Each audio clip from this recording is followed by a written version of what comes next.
As two practicing physician assistants, we've seen a lot and we've heard a lot. We know that you've heard a lot too.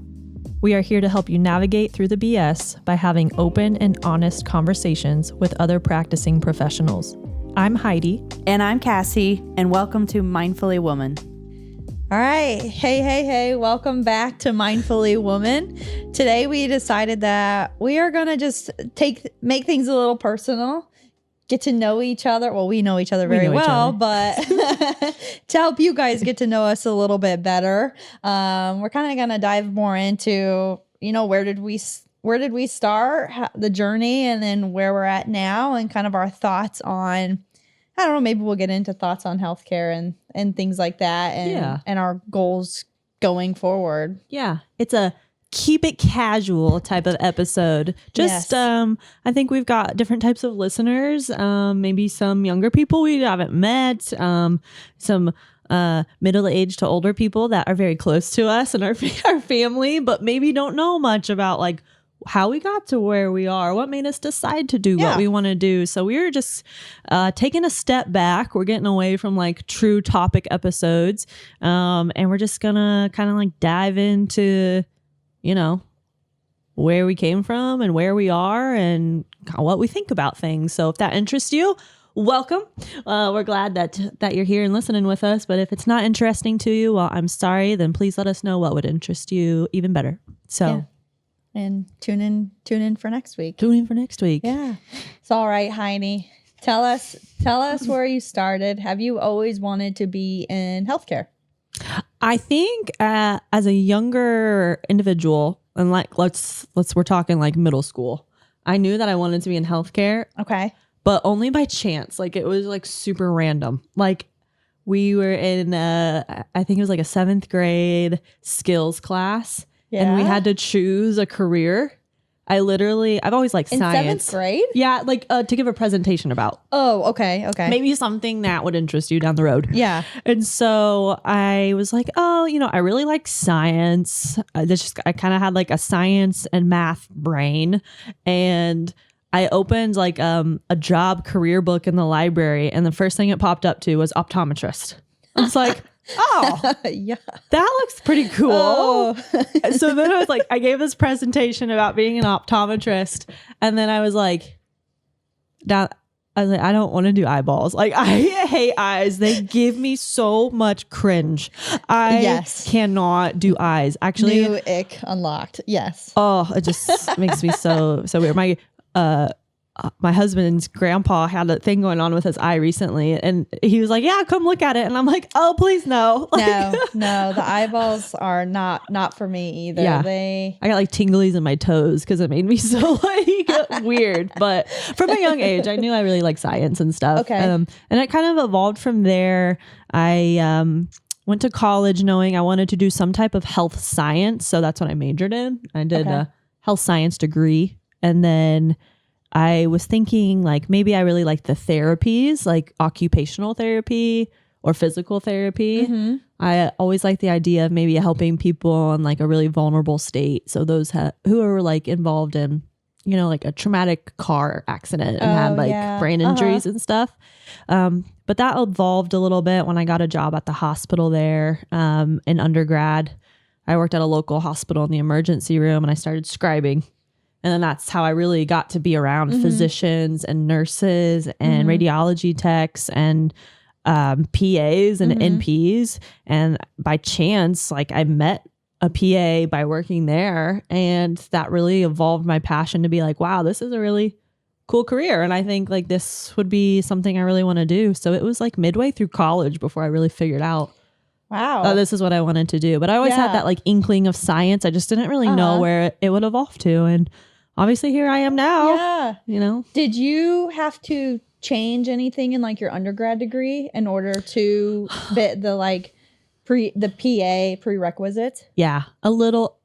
Yes, I did. So I was a health science undergrad major, and then I got a minor in psychology because actually for a lot of the therapy schools, you needed a lot of psychology classes. Really? So I was like starting on that track. Yeah. And I put that as my minor. But I just worked in the sciences like biology, chemistry, organic chemistry, anatomy and physiology were already part of a health science degree. But I worked in the others just as prerequisites to fill. So luckily my degree was kind of set up in a way where I got some of the classes, but I had to make that like true organic effort to know like, okay, if I want to get these done by the time I go to grad school, like I need to probably really think about that decision by like my sophomore, junior year so I can fill it on out. So yes, I did have to add a few, but it wasn't like, it wasn't like overwhelming to me. It wasn't like, okay, I actually have to get like 6 more science classes in or anything like that. That's nice. No. And then you went to PA school right after undergrad. I did. Yeah. Like you didn't have any time off. Yeah. Okay. So I then applied to PA school. Gosh, what was that? Like going into senior year of undergrad? Yeah. Like your junior summer. Yeah. Junior summer. So I knew I was going to PA school by the winter of your senior my year. senior year that I was graduating undergrad, and then graduated my undergraduate in May. Yeah. And then started PA school 2 weeks later. Yeah. And then, 2.5 years after that was done with PA school. Like this fresh little 5-year-old. Idea what the healthcare actually looks like. Yeah, or I know. had like such a small subset of it whatsoever. So yes, that was my path a little bit. But what about yours? How did you decide like this is what you wanted to do? Okay, so we're gonna go way back. So it all started with my grandma was a full-time babysitter, so she always had children at her house. And so I always loved taking care of the babies and loved taking care of the kids.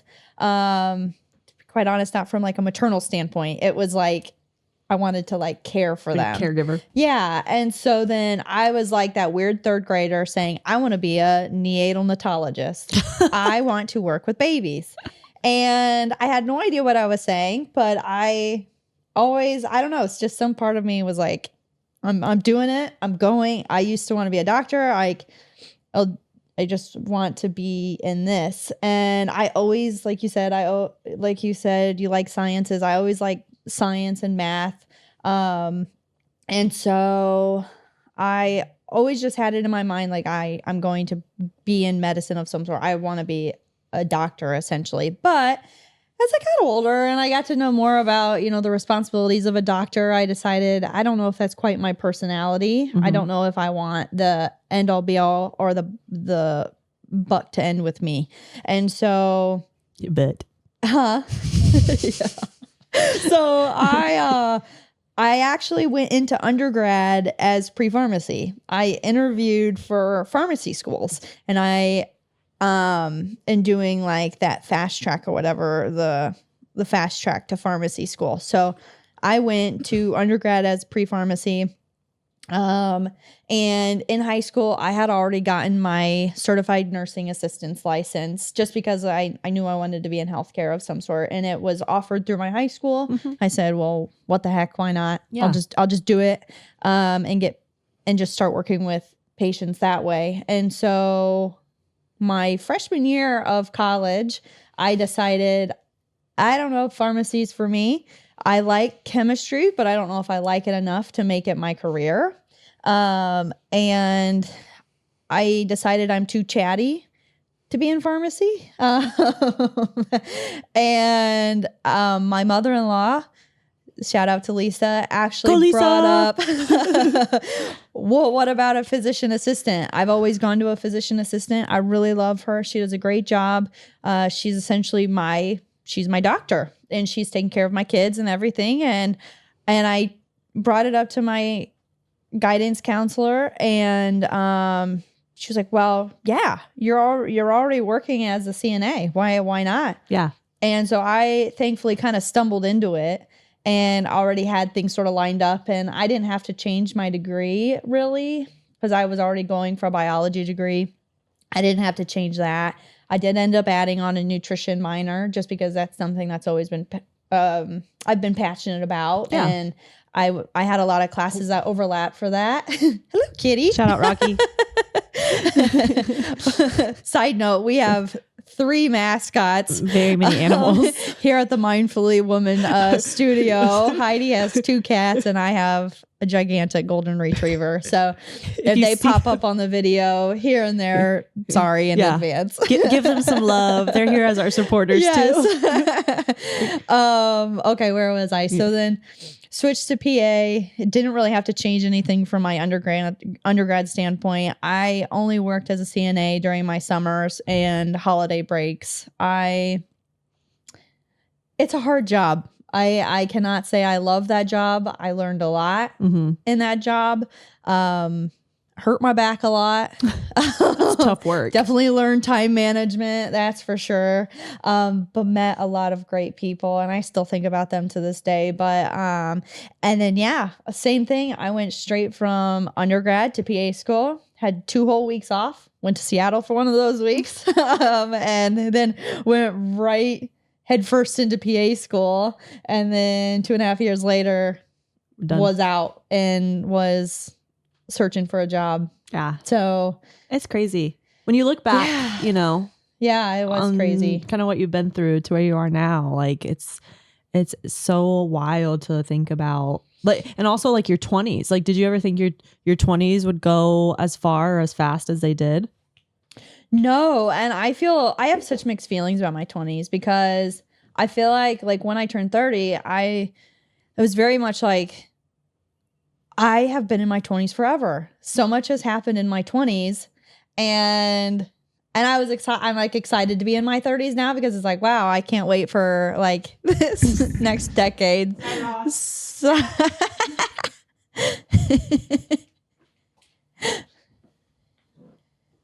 kitty. But yeah, it's like, man, my 20s have done so much. Have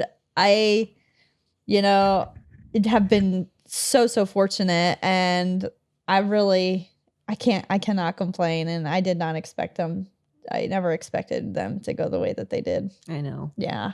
How about your thoughts on PA school? Tell us about that. Like, was it easy? Was it hard? Did you feel like you were treading water? Or I have my own thoughts. Tell me about your PA school experience. I think treading water is a great phrase for that, because I never felt like I was doing fantastic. I was not getting the top grades, but I was passing, and that's really what I was focusing on. Like, I have to pass. She did well, by the way. She's making herself sound worse than what she is. I did well, but I was not top of the class. I did study. It was harder than undergrad. I honestly felt like I did better in undergrad. Even I was like taking these science classes, like organic chemistry, physics, like that stuff just made a lot more sense to me. But this was much more of like, you have to throw in ethics. You have to throw in more like critical thinking and like working through a puzzle with different patient cases. And okay, well, what would you do? What you do might be a little bit different than what someone else might do. And so that stuff really was kind of tough for me, especially, I was just working in a nursing home. I never had hospital or outpatient or that sort of experience. So I did struggle with that. And so it was staying afloat. And then we also had tests. Like, we had multiple tests a week. And so it wasn't just like, oh, like you have a test here, you have a test there, and then you have finals. Like, no, we had multiple, obviously multiple tests a week. So that was like hard to just keep up with. You always had to be like studying at some point on the weekends. So then life was a little limited. We really couldn't work. No. The people who did work, I mean, kudos to them. To because, you. Yeah, seriously. Oh, yikes. I couldn't imagine. Shout out Isi if you're listening. Because I know she was working a lot during PA school. She worked as a full-time radiology tech. Yeah. Radiation tech. She is amazing. She is amazing. But I couldn't. Looking back, I don't think I could have done it. I don't know. It was tough. Like the what day are your in, thoughts? day out. Same. I felt like the big analogy they always make is like drinking out of a fire hose. Like taking in all that information all at once is it's a huge adjustment. Huge. Transitioning from undergrad, because if you kind of like think about the type of people most commonly that are going on to be like a PA or NP or med school, what have you, you know, we've typically studied pretty hard. We've gotten good grades through school. Like, you know, we've been a little goal oriented. So honestly, for me, although I wasn't in like a biology degree or chemistry degree, I felt like undergrad was pretty easy, you know, like you take the test, you go on, but you're almost like studying to just like, you know, you're studying to get the grade, you're studying to pass, you're studying just to get through. PA school is a huge transition because you are truly studying for like your career, how you're going to practice, what this will entail. And so I had to completely change how I studied, and I had to just teach myself a new pattern of studying, which was a big difference from, you know, all the way through high school and then through college. Like that's a giant transition. And so that was what was hard for me, as well as other mascot. We got Popper. Popper. Podcast Hopper. Podcast Hopper. And he's gone. But that was a big transition for me, was the studying, and a little bit different in terms of like, I know you said you struggled a little bit with the case by case basis.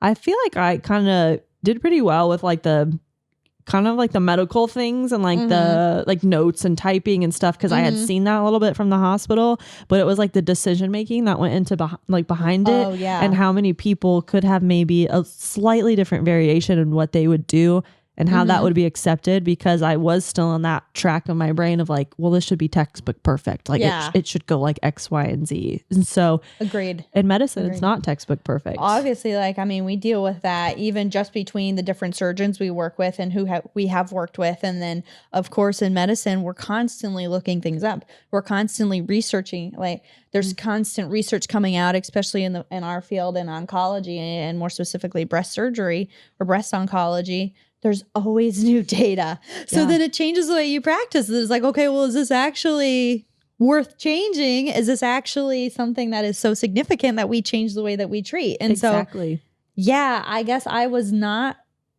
don't think I quite understood going into PA school how different the way of thinking would be. But I do think it did a pretty good job of preparing us. I do too.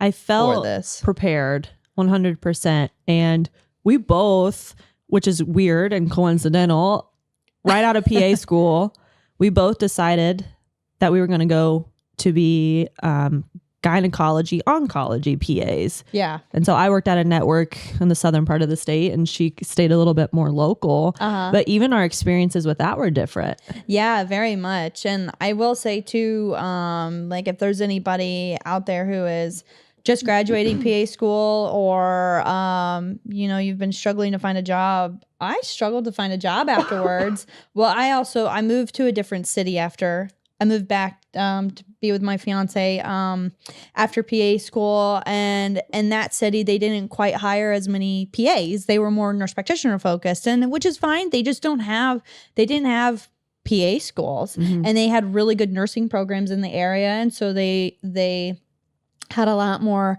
nurse practitioner focus. And so I struggled to find a job right away. I had interviews, I had offers, but I personally was being picky about what I wanted to do. Yeah. I knew I did not want to be in family medicine, emergency medicine. I essentially didn't want to be in the general care. I knew I wanted to be like a special niche.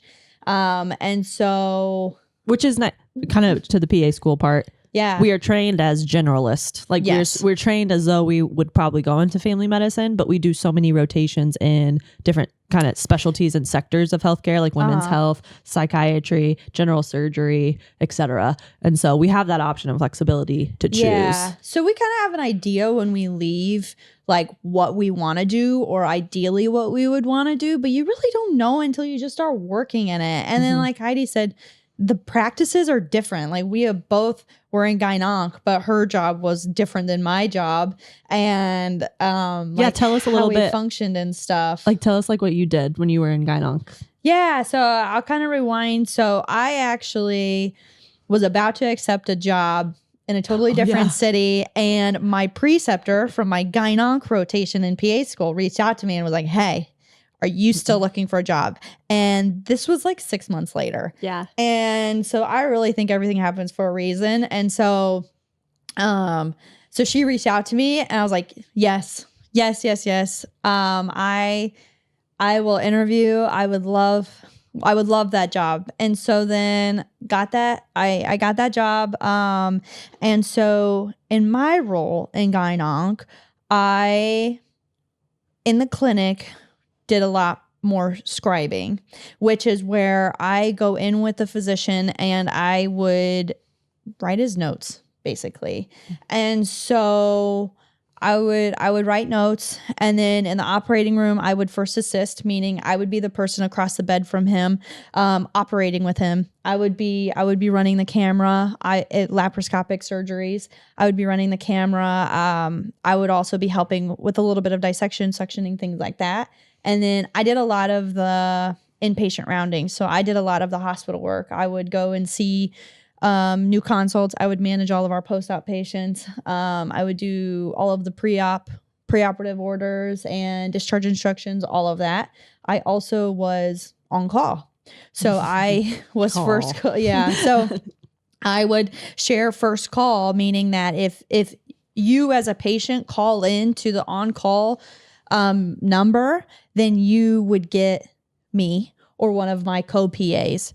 And so then we would have to triage over the phone, like, okay, is this actually truly an emergency? What do we need to do about this? Do you need to go to the hospital? Things like that. So after hours, every third week or so, I would be on call. Mm-hmm. Yeah. Which is a lot. It's a lot. All of that, as she said, is a lot to do as a new grad. Yeah. And PA. so I was, a new grad PA. I did have a surgeon that I really liked, and we worked well together. Which makes a big difference. Makes a huge difference. Really, the people you work with, which in any job, really, in any job, who you work with is huge. It makes such a big difference. And then like this is such a team-oriented job.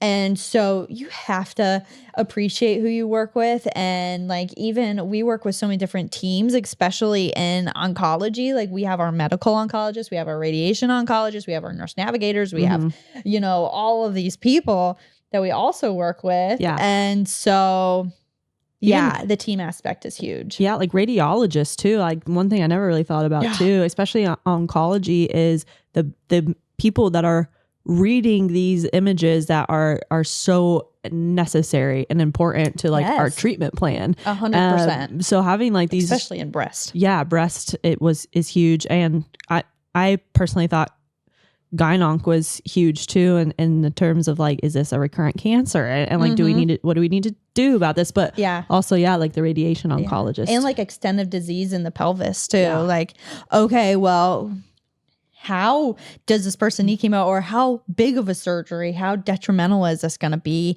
Yeah. What are the more associated risk and whatnot? So so that's kind of my position in gyn-onc. What was your position like? So mine was similar in various ways, but a little different in terms of, so I worked in a practice where we had truly one full-time practicing gynecology oncologist and one full-time PA. And then I was the addition. So I was, with me, there was two full-time PAs and one gyn-onc with a really heavy practice. Like we were kind of in this bubble where we were treating like this tri-state area. And so he was a very busy, a very wonderful gynecology oncologist. But we actually did chemo management. So I can't imagine. As a new grad, on top of that, coming out of PA school and not knowing a lick of anything about chemotherapy, because really we don't learn much about that at all in PA school. We do a little like hematology, which is like blood stuff, but that's like blood disorders. And so I was like, what is this world? Like, what have I stepped into? So learning all the nuances of chemo. So like we would manage in terms of like, we would see our patients who were going through chemo, check their blood work, make sure that they were like good to get their next treatment. Were they having any kind of major reactions when they got the chemotherapy? We'd be like the first one the infusion nurses would call if there was like a reaction happening, which was also crazy to me because I'm like, I don't know much about chemo, let alone what kind of reaction could happen. Yeah. So that was nice, but I had the greatest team, and that infusion center that worked there, oh my gosh, like those nurses were They know their stuff. the best nurses like ever, and they were amazing, and they were so great. So they taught me a lot. My co-PA that I worked with, it was amazing, and she has worked there. She still works there. Shout out Audrey for a long time. A lot of shout outs. She's I know, she's amazing. So she was literally like my hand holder as I started this job. So chemo is a huge thing. And then we also saw survivorship patients. So instead of like how Cassie talked about, she was kind of more of a scribe, I was like seeing my own patient panel. So I was seeing my chemos. I was also seeing my ladies who were in survivorship, which means, or surveillance, which means that they were done with treatment. Everything was good. We're following them with imaging and lab work. And then same thing with Cassie. I would be in the operating room. A little bit of a different nuance here is that the surgeon I worked with, he was a gynecology oncologist, but he was also a board certified and fellowship trained breast surgical oncologist. So I did dabble a little bit in breast surgery with that job too, which is quite rare. Like he was kind of a trick of all trades. He's a very, very smart man. So he did gyn-onc, kind of more majority. And then he also did breast oncology cases. And so, we did, robotic cases with gyn-onc, and then we did open surgeries and then breast cases too. So same thing. I was typically the first assist across the table, suctioning, retracting, helping as best as I can for visualization.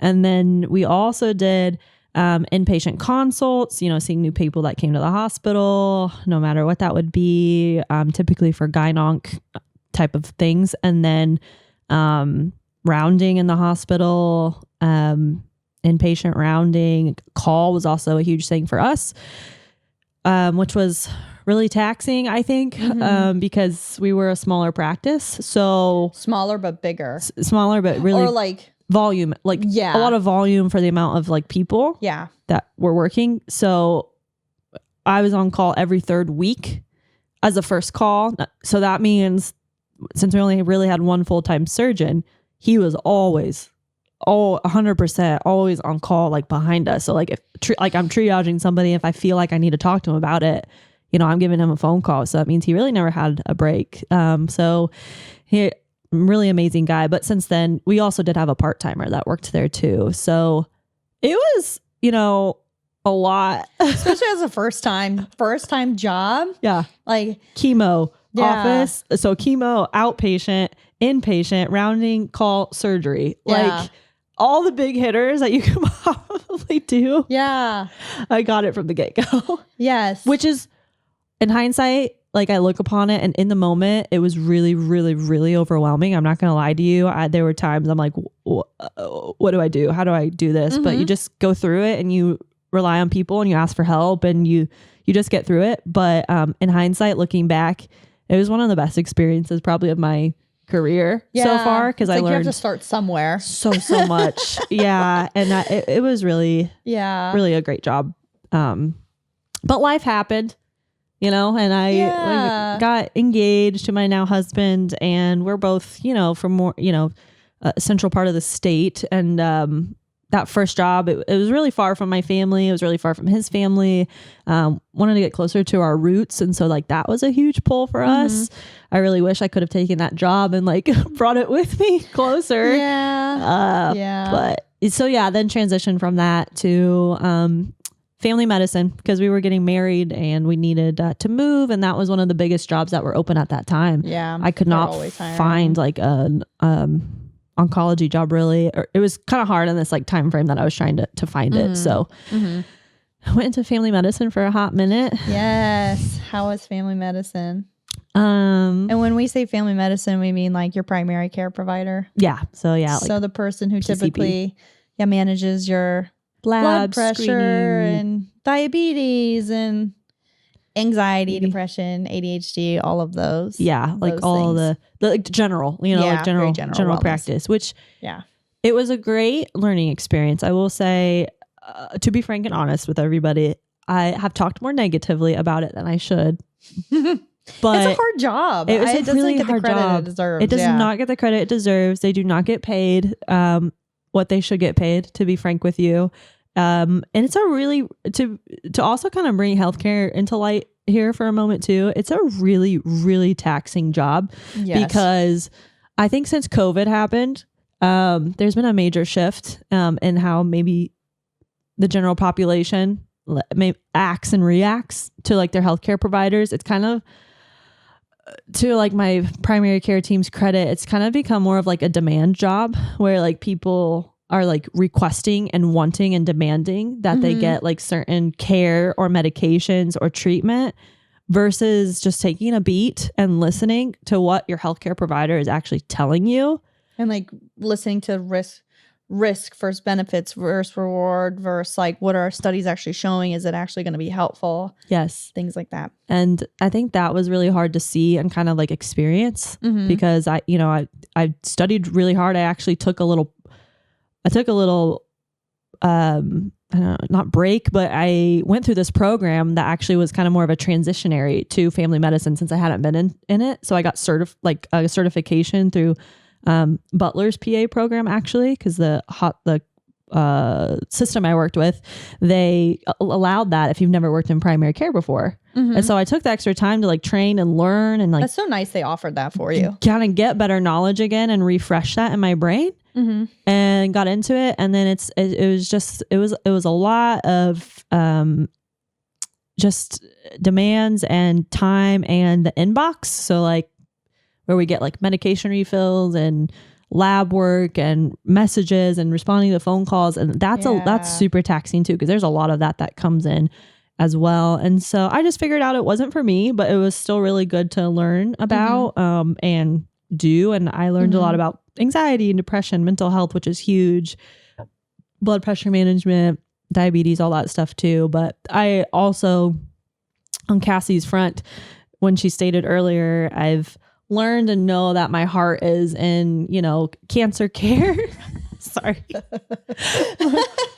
It's in cancer care and oncology and kind of more that women's health route. And so I knew I wanted to get back into like a women's specialty of some kind. Yeah. Which is where I'm at now because of my lovely friend. You're welcome. Who recruited me to breast. So yeah, tell us how you transitioned from gyn-onc to breast.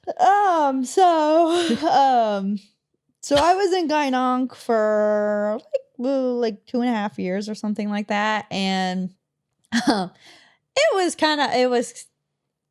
fine. I was learning a lot and it was a pretty decent job. And the surgeon I was working with, he was looking elsewhere and I really enjoyed working with him. And so that kind of made me like, well, maybe I'll just look elsewhere too, because, I didn't love being on call. It was okay.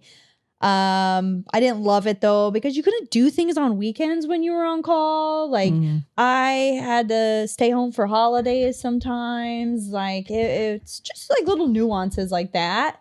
Not a huge deal, but it, kind of adds up over time. And so I was kind of looking to just see what's out there, and then actually our current other co-PA had posted on Facebook because she is an alum of the same PA program. She posted on Facebook, hey, the breast team is hiring and blah, blah, blah. These are the whatever.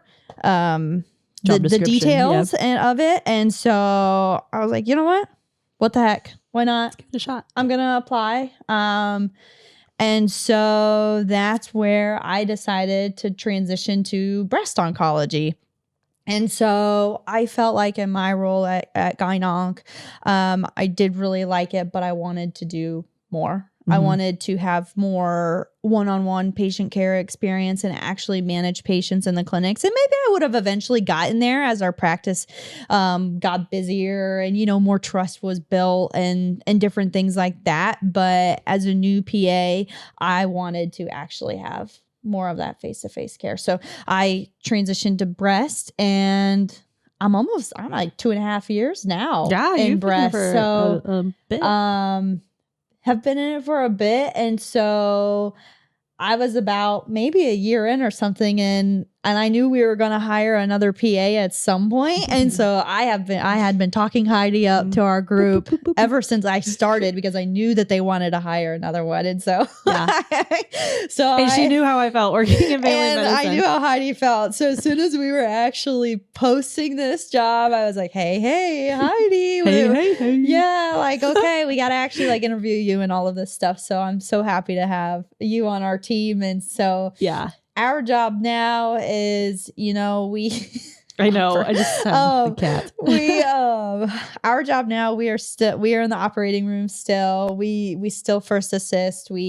Of course, the surgeries aren't as intense as gynonc, because we're not working in the abdomen. Your abdomen has so many important big things, vessels, big organs, blood vessels, etc. big organs.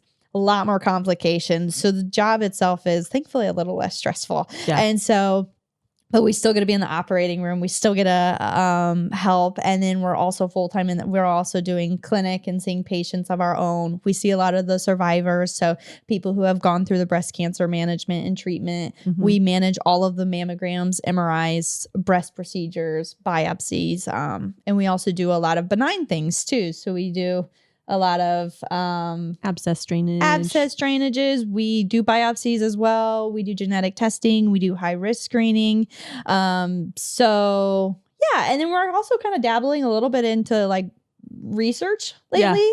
I say that very loosely. We're just collecting data really and so to see what we've seen in our practice and how that correlates with maybe studies that we've kind of read about. Our surgeon we work with is very up to date. Like very up to date. She's amazing. Wonderful. Yeah, she was on here actually before. Already heard her. Yeah, Dr. Giblin. So she is always wanting to, do the next best thing. Find new studies to change breast cancer management. How can we make this better? How can we make it less invasive for patients? And so, working with her has been incredible. And so. That's my long answer to very long answer to my transition. So it wasn't as complex as Heidi's transition. And so I really just decided more for me personally as wanting to grow as a provider, switching to a new position was better for me. And I have truly enjoyed it and glad that I made that switch. And then now I am glad that you have too. Yeah. Cause now Heidi and I work together. Yes. We don't necessarily see each other every day. We talk about every day, but we talk every day. Almost. And now we decided to do this podcast and it has been a lot of fun. Yeah. It has been really. Yeah. Is there anything else? I really like taking a step back and doing this today just to kind of give you some background of to like where we've come from and where we are and absolutely like what we've been through. And with this job too, I can probably speak for both of us on this, that we really, really love our job where we are now. We have a great team. Yeah. Like amazing surgeons we work with. Another amazing PA that we work with that she's been there for 8 years, I think, coming up this year. I talked to her the other day, and she is really awesome and about to have her third baby. So she's really great. And with the job too, I think it's giving us a little bit of like passion and desire that we've kind of maybe been looking for a bit to like get involved with research and really dive into breast care, but not even just breast care, but like the nuances that go along with like, women as a whole, hormones and diet and exercise and all this stuff that we've already talked about before on the podcast. But I think it's really opened up our eyes too as providers. And we really love it. And also given us some direction, because with that kind of passion, it's prompted us to do this in the podcast. Yeah. And like more of the need for it. Yes. Because, we get asked a lot of questions and it's like, what's a platform that we can actually go on and talk about these sorts of things. And so I agree absolutely with finding a passion for looking into more things, breast cancer, but also like what causes breast cancer? What are these like modifiable risk factors that we can think of? And then we get asked all the time about hormones. Mm-hmm. And so we're really trying to dive into hormones and who should be on it, who shouldn't be on it. Is it all purely a case by case basis? Mm-hmm. And so I totally agree. Like finding more of a passion to actually like look into things and see studies. The downside, which a lot of you probably already know, and we find is that there's a lot of controversial topics in women's care.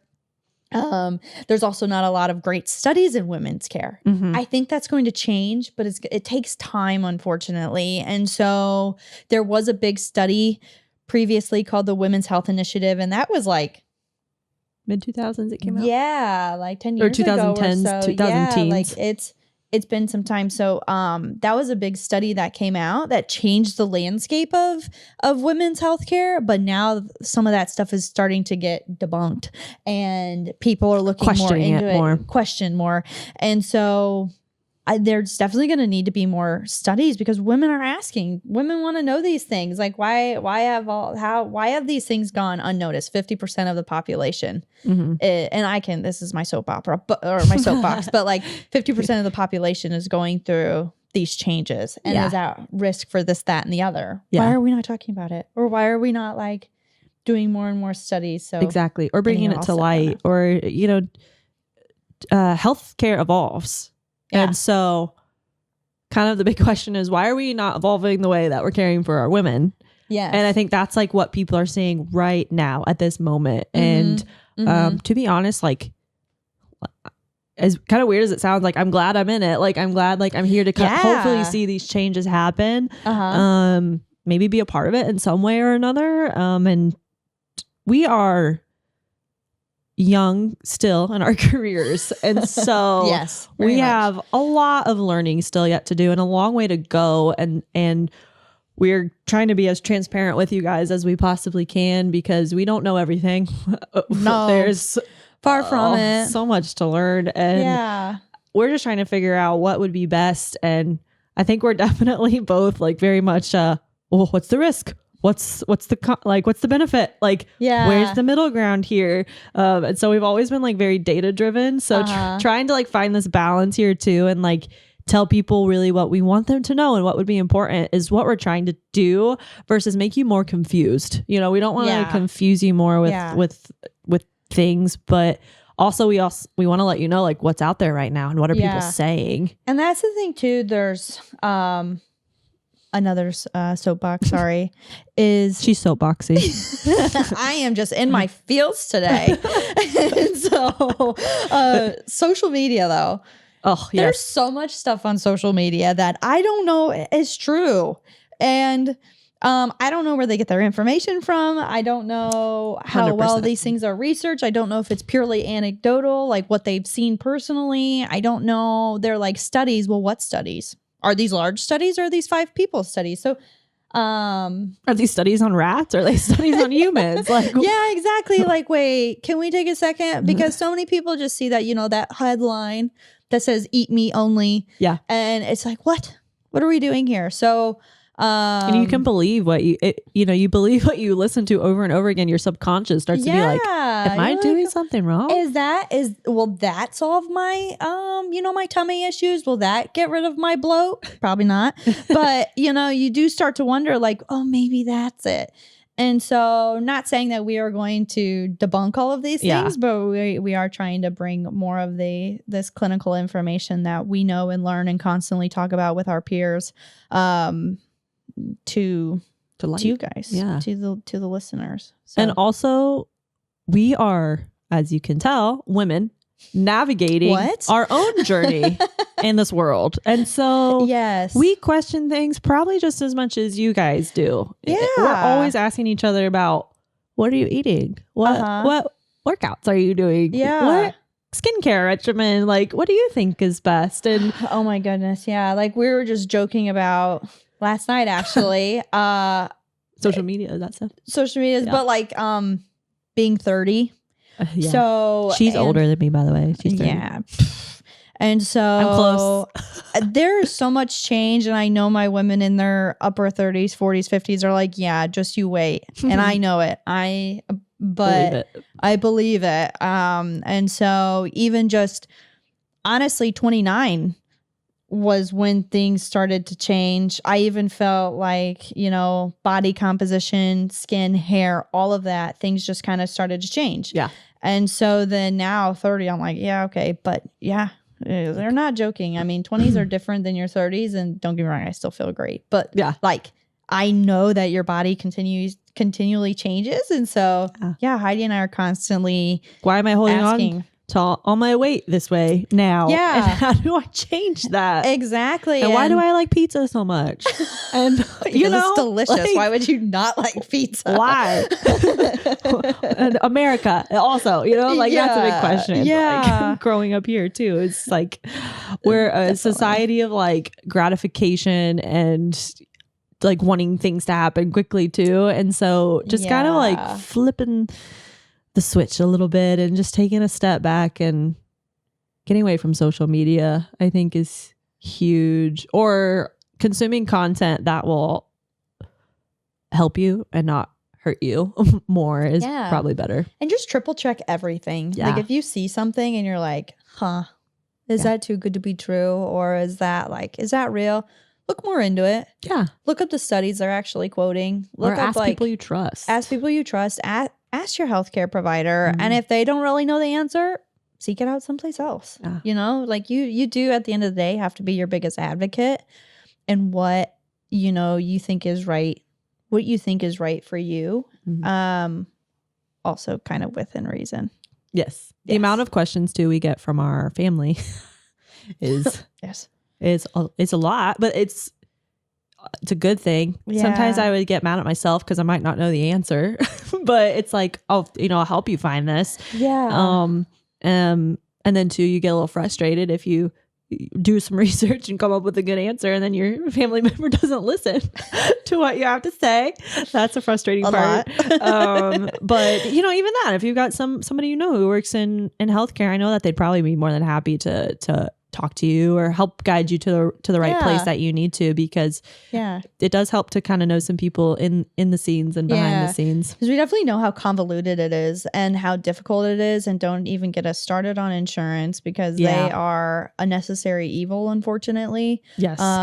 And we have to fight with them quite a bit. And so insurance sometimes can very well dictate medical decisions, which is can be quite unfortunate. And so we totally get how difficult, complex, and frustrating it all can be. And so doing what's best for you. Yeah. Well, we're so glad that you guys joined us today on this little free bird episode. Kind of a little get to know us better and kind of our stance on things, I suppose. Yeah. I thought this was a good informative episode, a little bit into our background history, how we got to where we are, why we are where we are, and what we're doing with this going forward. And we are so excited because we've got some some good guests coming up. Really good guests coming up. Yeah. So I think it's going to be like a good transitionary spring, summertime for you guys to stay tuned and listen to. Yeah, stick with us. We're a small operation right now, of course, but we really are going to try to stick to it, and we've been enjoying doing it. And stay tuned. Yeah, we love it. So we will see you guys next time. Don't forget to always follow us on Instagram at Mindfully Woman. Email us at mindfullywomanpodcast@gmail.com. Or you could always just DM us as well if you have any questions. Seriously. If you care to know more about us or not. Yeah, that's probably honestly quicker and easy because we see it right away. Mm-hmm. Yeah. But glad to have you guys with us. Yes. Thanks again. Ta-ta. Bye. Ta-ta.